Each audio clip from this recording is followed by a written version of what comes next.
Going on? It's Ryan Davis, E3 2007. I'm here looking at Dragon Ball Z Budokai Tenkaichi 3, and I am joined by.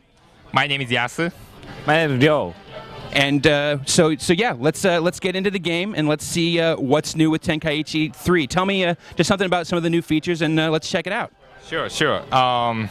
伊藤さん、今回の、ゲームのポイントなんですけれども、結構前作と変わったところとか教えてほしいというところなんですけども。まずは、バトルがかなり進化しているのと、新しいストーリーモード、あとはキャラクター数が160人以上入っているのと、なんといっても Wii で初めてとなる Wi-Fi のオンライン対戦、こちらがでかいと思います。Okay, we are very excited to introduce the new our third instrument of a Tenkaichi series, and in this version we are going to have more than 150 characters with more than 30 battle stages. And we have been making lots of improvements in graphics and effects, like all the battle modes.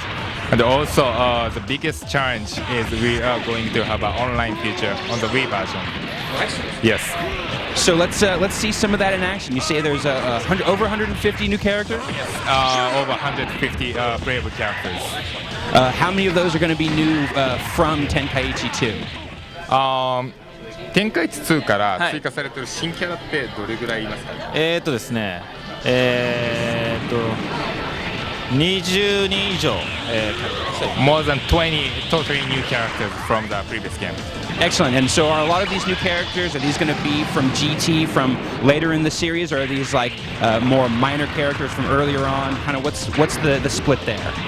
今回のその新しいキャラクターなんですけれども、ドラゴンボールのシリーズでは大体どの辺から来てますかね。ドラゴンボールの、少年悟空の時代だったり、もちろん劇場版の映画、あとはもうドラゴンボール Z のですね、もう端の方の隅っこのキャラクターなんかも登場してますね。はい。Okay, characters from Dragon Ball World, Dragon Ball Z, GT, and movies. And also we are going to bring a lot of like minor characters which hardcore DBZ fans know and they love it. So. Excellent. Can we see some of those in action now? Sure thing. Action. Now, as far as the gameplay goes, has anything really changed too much? Are you how has the gameplay been refined? Actually, we have been making lots of improvements in the controls. So, in the previous game, the user has to set the sensor on the top of the TV, and the user was using a cursor in the screen. But in this game, we are using the motion sensor inside the game remote controller, so the controls is getting much easier than the previous game. So by not using the infrared, by instead using just the gyroscope inside, you've gotten tighter controls, you feel? Yeah. The biggest challenge was how to bring our lifetime experience to the game, you know. So if the player is studying that making a special action like this, so it's much easier for human people, like human beings, to play the game.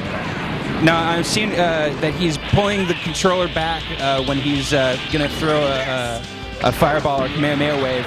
Are there any other sort of special gestures like that you'll be using over the course of the game? The special, actually, this game, one of the good things about this game is that when the character has a certain amount of key power on the left side, there is an icon will be appearing in the screen. The icon will tell the player how to do action, so it's much easier.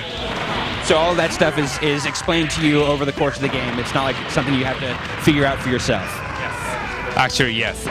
The game is more intuitive compared with the previous version.